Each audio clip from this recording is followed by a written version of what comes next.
Overtraining is keeping women exhausted, bloated, and stuck.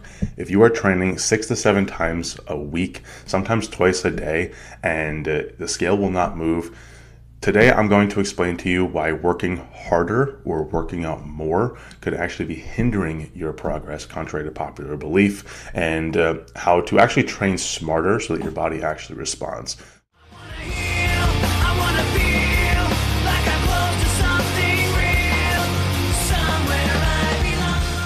But as always, first, if you are new to the show, my name is Gavin Scribolito. I am a functional health coach. I help coach women to stop fighting their bodies and actually start to understand them. My mission is to help make health, nutrition, and fitness simple and doable so that way progress actually feels calm and consistent. And we do this through our ROOT method. It stands for recover, optimize, overcome, and transform. Within that framework, we help your body to actually begin to respond to protocols that you set with it, as opposed to you constantly burning your wheels, feeling like you're going nowhere. Now, to get into today's topic, we are talking a lot deeper about training metrics and how setting you up for success is actually going to look more like, actually for some people, decreasing training volume. Now again, this is very person dependent. If you are somebody who's not working out at all right now and you hear this message, obviously this is not going to be the advice for you. But we can kind of tie that in a little bit even to where that, you might be at if you are not training as much right now. But for the women who are training 6 to 7 times a week right now and feel a little frustrated with their lack of progress and feel like they're stuck and just don't understand why, because they're putting in so much effort, you're putting in so much work, I want to help you to understand why that's happening. And there's a couple modalities that are kind of at play here. There's a lot of hormonal side of things that are adapting. We have behavior patterns that are going to start arising, and one thing that this really comes down to the most is going to be stress and the stress load that this is placing on your body. I mean, to understand that too much training without recovery is going to keep your cortisol elevated. At this point, we should all know what cortisol is. It's the most popular hormone to be talked about on social media, but in a state of a chronically elevated cortisol state. Okay, so when your cortisol is chronically elevated, usually we want to see acute elevations like post-training and whatnot. But if we have chronically elevated cortisol, that means that it's not coming back down into a range that is safe. And what happens with that is that your body starts to prioritize survival. And when it starts to prioritize survival, we have specific adaptations that are going to start to occur that are essentially there to protect your body. It's your body's way of saying, hey, we kind of have to try to get you out of this environment. Now, a lot of women in this state is actually called relative energy deficiency syndrome. I believe the R is relative. I could be wrong there, but it's coined Red S.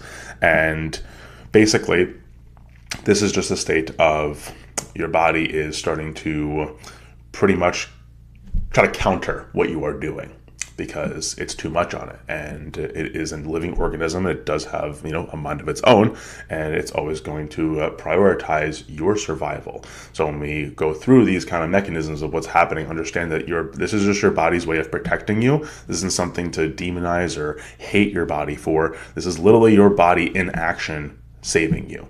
So one of those adaptations that we're going to see is an energy reduction. So your energy metabolism starts to actually downregulate. That could look like thyroid output and conversion starts to slow down. Thyroid is one of the main hormones that are going to play on your body producing energy. So we have a reduction there because your body's trying to, again, slow you down a little bit more. And that's what happens when stress starts to stay high. So energy and training quality are going to tank. And this is where your body is going to naturally start to feel more tired. You're going to start to feel like you can't really exert yourself as hard. Maybe workouts start to kind of dwindle down a little bit. You notice the strength actually backing off and decreasing. Maybe that looks like severe onset of fatigue in the middle of a workout.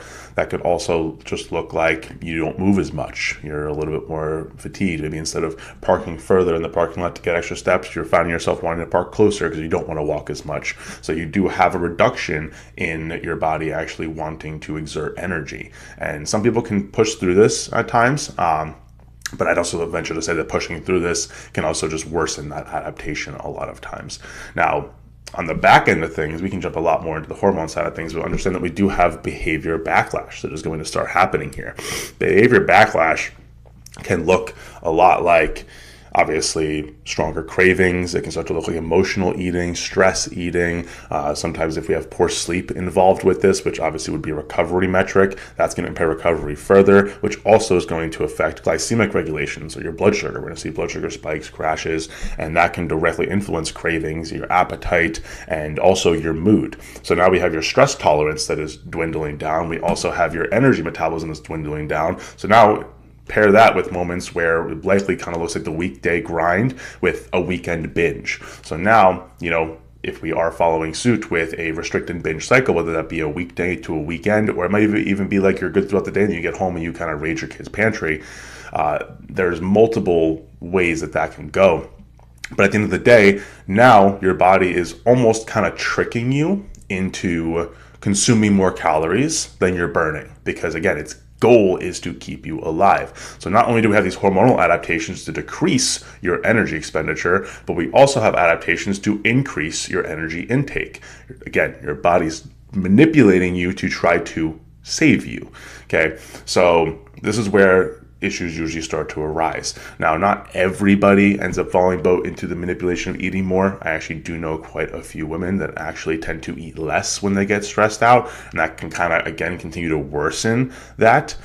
So instead of them, necessarily maybe sometimes gaining weight in a situation like that, or they're just like, hitting stalls, sometimes women will actually continue to kind of keep like losing weight, but then the hormones continue to get into a worse and worse spot.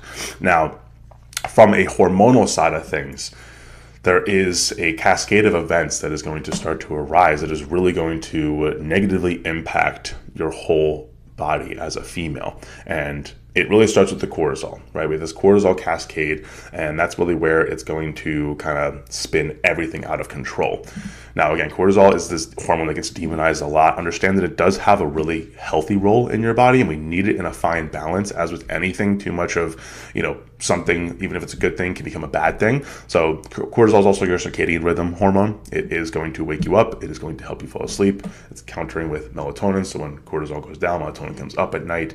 Cortisol also is what wakes you up. Without it, a lot of women that have low cortisol actually will notice that they are just more fatigued throughout the day. You don't have trouble waking up in the morning. So understand that it does have a role, and we do need it in a very fine conjunction of having a good diurnal rhythm. But the problem arises when it's not in that diurnal rhythm, when it is obviously following into more dysfunctional patterns. And that is going to, like I mentioned before, disrupt your thyroid conversion, plays a massive role in your energy, and also just energy expenditure. We have ovulation signaling, so it's going to affect fertility. And we also have insulin sensitivity. Cortisol is a mobilization hormone. It is also going to mobilize glucose into your bloodstream through stores of glycogen in your body, where your body stores glucose. So we have your body kind of starting to release glucose into your body, into your bloodstream, based on the fact that it feels like it's like fighting for its life, right? We have these two nervous systems that are constantly going back and forth with each other. We have your sympathetic, which is your fight or flight, and we have your parasympathetic, which is your rest and digest. When we're constantly putting our body into a sympathetic state, it's like staring a bear in the face, and you're either getting ready to fight or you're getting ready to run.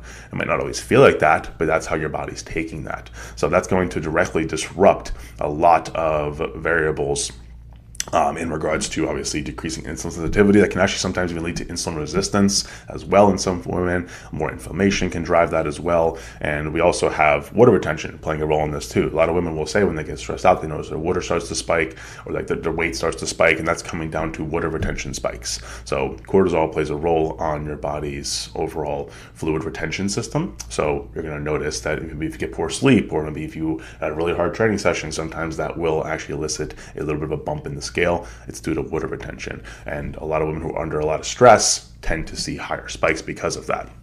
That can also start to obviously stall fat loss, or for some women actually lead to a little bit of that, kind of mindfuck side of things, where they actually see it go up and they lead to self-sabotaging tendencies. It's like, oh, well, what's the point? And they sometimes binge eat because of that. So it's like you don't realize it's water. You think that you're like going backwards. So then you just kind of fall into the sabotage mindset. Other women will see that and they'll start to work out twice as hard. And so if we have cortisol driving water retention and you think that you're getting fat and you start to work out harder and restrict yourself further, you're just feeding into that even more. So this is why education around this is so important, because if we don't understand what's actually going on, it can lead to really debilitating habits and also like just overall steps that you're going to take. Downstream, we have a little bit of a sex hormone adaptation as well. As a female, you have to understand that your body's main goal is to reproduce, right?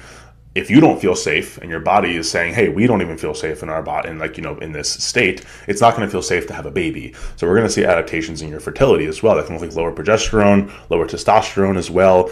That also can lead into irregular cycles, obviously lower strength. You can also see lower lean mass retention, so you might be losing muscle or having a harder time to maintain muscle or build muscle. And that can start to obviously affect energy metabolism further, because muscle is metabolically active. The more muscle you have, the more your overall energy expenditure increases. So if we're losing muscle, we're also, again, slowing your metabolism down further. So a lot of this is going to impact even further mood, libido, energy, how you feel calm, rested. Progesterone is your calming hormone, but it's also the main hormone that plays a role in understanding if you're fertile, because that is the main hormone that starts to peak after ovulation. So if we don't have healthy progesterone, we're not really ovulating. You're likely having an anovulatory cycle if you are still cycling. And that can obviously be a sign that there is a lack of fertility and your body is basically telling you like, hey, we don't feel safe to have a baby right now. So that is why that process is happening. We can't even feed or protect ourselves. How can we feed and protect ourselves and the child inside of us? Well, inside of you, not me. Never know nowadays though. But downstream, even sometimes in the beginning or either near the end of this, we'll see obviously your gut health becoming compromised. So that can look like, obviously bloating. That can look like more discomfort, gas, irregular bowel movements, whether it be constipation or sometimes diarrhea. And this is due to sympathetic overdrive that is going to slow down digestion. For some people, stress can actually cause, faster motility. For others, and most women that I work with, I find that it actually causes more constipation. And that's due to the fact that when you're constantly in a sympathetic state, it's pulling blood from your GI tract to kind of go towards muscles and other areas of your body that need it. And that's going to slow down overall gut motility. Now, we want to kind of reframe this as what does actually smart training look like, right? For starters, we have to train to adapt, not to exhaust. I see a lot of women that are training to burn as many calories as they can. They're doing lots of high-intensity interval training. I've worked with plenty of women that are 6 to 7 days a week of high-intensity training, where they're it's just insane volume and insane intensity, multiple times a week. And that is going to start to cause these adaptations even further.